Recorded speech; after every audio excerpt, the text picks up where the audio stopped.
Hello guys, welcome to our YouTube channel, and today we are going to learn how to log into our AKU employee account. So let's get started. So if you want to log into your AKU employee account, what you can do is just open up a browser and then search for AKU employee login. And after searching for that, you will come up to this page where you have to tap on the second option which says login user sign in. And after tapping on that, you will come up to this page where you can log in your account. So now what you can do is just enter your username and then password. After entering your username and password, just simply tap on login and you will successfully log into your account.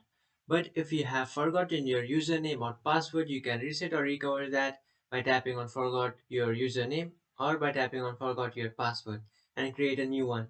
So after creating a new one, you just have to come back to this page and just enter that new password or user ID you created and then tap on login. And after tapping on login, you will successfully log into your account. So that's it guys, this is how to log into your AKU employee account. If you find this video helpful, don't forget to like and subscribe to our channel. If you have any doubts, feel free to comment below. Thanks for watching.